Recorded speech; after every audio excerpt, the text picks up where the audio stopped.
शाम के लगभग 5 बजे होते हैं। एक जनक राज नाम का एक व्यक्ति होता है जो शहर की तरफ से घर वापस लौटता है। दोस्तों, घर आकर वो घर में सिर्फ उसके घर में वो और उसके बेटे की विधवा बहू होती है और उस घर में और कोई नहीं होता है। दोस्तों, इसके बाद वो सीधा घर के अंदर घुसता है और अपनी बहू का आवाज़ लगाता है जिसका नाम होता है तनु। दोस्तों, जनकराज जैसे कहता है कि तनु कुछ गर्म पानी कर लो, मुझे नहाना है। दोस्तों, इसके बाद तनु गर्म पानी करती है और नहाने के लिए जो जनकराज होता है, जो एक रिटायर्ड फौजी होता है, वो बाथरूम के अंदर चला जाता है। दोस्तों, बाथरूम अंदर जाने के बाद तुरंत तनु को आवाज़ लगाता है कि तनु पानी लेकर आओ। दोस्तों, तनु पानी लेकर आती है। उसके बाद वो कहता है कि मुझे तुम नहला दो क्योंकि मेरा हाथ कमर तक नहीं पहुंचता है। दोस्तों, इसके बाद जो तनु होती है वो उसे नहलाना स्टार्ट कर देती है। दोस्तों, नहलाते समय जनकराज होता है वो कुंडी को बंद कर लेता है और कुंडी को बंद करने के बाद अब जैसे ही जो तनु अपने हाथों से अपने ससुर जनकराज को नहलाती है, नहाता है, नहाते नहाते समय निकलता जाता है। और दोस्तों, उसके बाद उसका ससुर जनकराज अपनी लुंगी उतार देता है। दोस्तों, लुंगी उतारने के बाद जो तनु होती है, जो देखती है, वो देखने के बाद दोस्तों उसके अंदर क्या होता है कि दोस्तों जनकराज होता है वो उससे कहता है कि मैं तुम्हें एक गिफ्ट देने वाला हूँ जो तुम पिछले 5 साल से मांग रही हो। दोस्तों, इसके बाद वो नहा लेता है और नहाने के बाद क्या होता है दोस्तों, आखिर जो हम आपको आज इस कहानी में बताने वाला हैं। दोस्तों, इस कहानी को सुनने के बाद आपके पैर तले से ज़मीन खिसक जाएगी। तो दोस्तों, कहानी शुरू करने से पहले आपसे छोटी सी रिक्वेस्ट है कि अगर आप हमारे चैनल पर नए हो तो प्लीज़ हमारे चैनल शेयर करें, सब्सक्राइब करें और बेल आइकन दबाएं। नमस्कार दोस्तों, मैं धर्मवीर आपको आज जो सच्ची घटना सुनाने जा रहा हूँ वो सच्ची घटना है हिमाचल प्रदेश की। दोस्तों, हिमाचल प्रदेश की एक शहर है, एक बस्ती है जिसे कहा जाता है नुक्कड़ बस्ती। दोस्तों, नुक्कड़ बस्ती के अंदर एक रिटायर्ड फौजी होता है जिसका नाम होता है जनकराज, जिसकी उम्र लगभग 52 साल होती है। दोस्तों, उसके अंदर एक उसके बेटे की बहू होती है जिसका नाम होता है तनु, जिसकी उम्र लगभग 38 साल होती है। और उसके घर के अंदर एक उसकी पोती होती है, यानी बेटे की बेटी होती है जिसकी उम्र लगभग 14 साल होती है। उसका नाम विशाखा होता है। दोस्तों, लेकिन जो जनकराज होता है उसे उसके बेटे की बहू पिछले 5 सालों से खुश कर रही होती है। दोस्तों, उसकी एक ही इच्छा होती है कि उसे बार बार वो अपने ससुर से एक बात कहती है कि तुम मुझे एक सोने की अंगूठी बनवा दो। दोस्तों, लेकिन क्योंकि उसके बेटे की बहू उसे वैसे ही खुश कर रही होती है, लेकिन उसकी नज़र उसकी बेटी विशाखा पड़ जाती है जिसकी उम्र लगभग 14 साल होती है। दोस्तों, विशाखा जो भी चीज़ मांगती है, जो भी पैसे धैर्य जो जिस भी चीज़ की आवश्यकता होती है वो पूरी करता है, लेकिन उसके बेटे की बहू की इच्छाएं पूरी नहीं करता है। लेकिन दोस्तों, एक दिन जनकराज रिटायर्ड फौजी शहर की तरफ जाता है।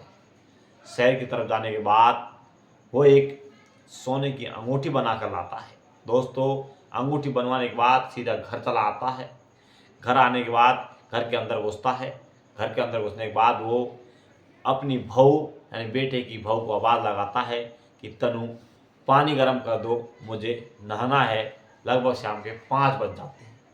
दोस्तों, अब पानी गर्म करती है, उसके बाद पानी लेकर आती है।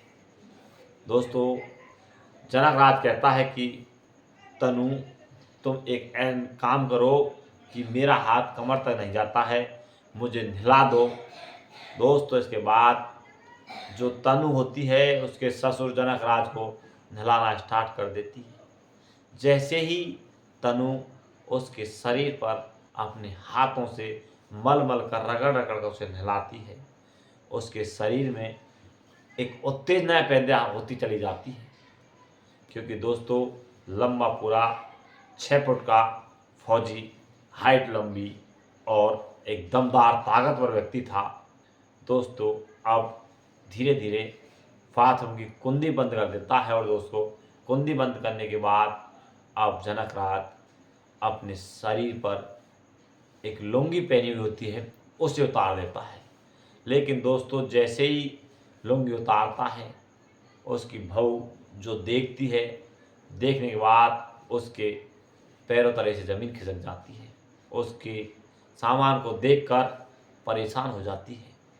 दोस्तों वो देखती है कि उसने पिछले 5 सालों से उसके साथ जो भी किया वो रात के अंधेरे में किया था, लेकिन आज वो बाथरूम के अंदर लट्टू के उजाले में देख रही है। वो देखने के बाद उसके होश उड़ जाते हैं। दोस्तों लेकिन वो कहता है कि तुम मुझे नहलाओ, मैं तुम्हें एक बहुत अच्छा गिफ्ट देने वाला हूँ, जिस गिफ्ट के लिए तुम पिछले 5 सालों से मांग रही हो। दोस्तों इसके बाद नहलाने के बाद वो अपनी बहू के लिए एक बढ़िया सा गिफ्ट देता है, और वो देता है सोने की अंगूठी। दोस्तों इसके बाद शाम के समय उसकी बहू खाना खाना बनाती है, और सभी खाने खाने के बाद लगभग रात के 10 बज जाते हैं। जनकराज अपने रूम में चला जाता है। इसके बाद धीरे धीरे हल्के हल्के कदमों से लगभग 10 बजे तनु अपने ससुर के रूम में चली जाती है। दोस्तों वहाँ जाने के बाद वो कहती है कि मैं तुम्हें पिछले 5 सालों से खुश कर रही हूँ, लेकिन तुम मेरी बेटी विशाखा से जो भी तुम्हें मांगती है वो तुम सारी इच्छाएं पूरी करते हो, और अब 5 साल में मुझे एक अंगूठी लेकर आए हो। दोस्तों फिर इसके बाद अब कमरे के अंदर जो जनकराज अपने शरीर से एक एक करके सारे कपड़े निकाल देता है। इधर तनुज भी अपने शरीर से कपड़ा निकालती है, और दोनों की रजामंदी से दोनों शारीरिक संबंध बनाते हैं। दोस्तों शारीरिक संबंध कई बार बनाए जाते हैं। दोस्तों इसके बाद दोनों खुश हो जाते हैं, लिप्त हो जाते हैं, और उसके बाद अब गहरी नींद में सो जाते हैं। लेकिन दोस्तों उसकी नज़र अब तनु को छोड़कर विशाखा पर पड़ जाती है। अब उसे उसके मन में एक ही ख्वाब चलता है कि अब विशाखा को किस तरह अपने चुंगल में फंसाए।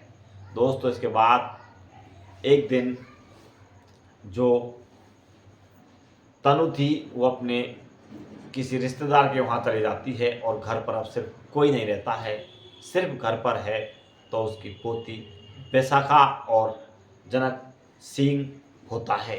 दोस्तों इसके बाद विशाखा जनक सिंह से कहती है कि बाबा मैं अभी बाजार जा रही हूँ और कुछ सामान लेकर आती हूँ, मुझे भैंस नू गई और यूँ आई, भैंस 5 मिनट का समय लगता है, मुझे 50 रुपये दे दो। दोस्तों इसके बाद 50 रुपये की जगह जनक सिंह 100 का नोट देता है और विशाखा को बाजार भेज देता है। दोस्तों बाजार जाने के बाद विशाखा 4 नींद की गोली लाती हैं, कुछ दवाइयाँ और लाती हैं। दोस्तों इसके बाद वो अपना एक प्लान तैयार करती है। दोस्तों घर के अंदर आने के बाद जो उसका दादा होता है जनक सिंह, वो कहता है कि विशाखा आज घर के अंदर कोई नहीं है, सिर्फ घर के अंदर मैं और तू हैं और कोई भी नहीं है, और हम आप जो कुछ करना चाहते हैं उसे आपसे हमने शेयर करते हैं। दोस्तों इसके बाद वो सब कुछ समझ जाती है, और वो समझती है कि पिछले 5 सालों से उसकी मम्मी के साथ जो ये कर रहा है उसका बदला लेने के लिए उस एक प्लान तैयार करती है। दोस्तों वह नींद की गोली लाती है। नींद की गोली लाने के बाद उसे नींद की गोली दे दी जाती है। दोस्तों नींद की गोली देने के बाद उसका बाबा जनक सिंह सो जाता है, और सोने के बाद रात का समय होता है, लगभग 10-11 बजे होते हैं, और विशाखा होती है अपनी माँ का बदला लेने के लिए एक धारदार ब्लेड लाती है, उससे उसके लिंग को काट देती है।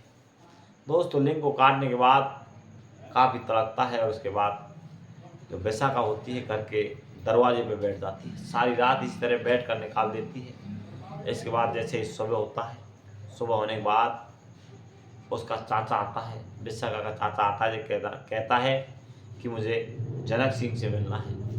पहले तो मना कर देती है, लेकिन जब वो अंदर घुसता है तो अंदर घुसकर जो नज़ारा देखता है, देखने के बाद उसके होश उड़ जाते हैं। वो देखता है कि जनक सिंह फौजी बेड पर पड़ा हुआ है, उसका लिंग कटा हुआ पड़ा हुआ है। दोस्त ये देखकर उसके होश उड़ जाते हैं। दोस्त तुरंत पुलिस को सूचना दी जाती है। पुलिस तुरंत मौके पर पहुंचती है।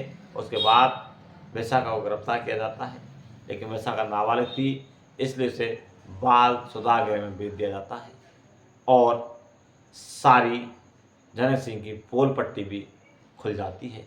तो दोस्तों, ये थी आज की कहानी।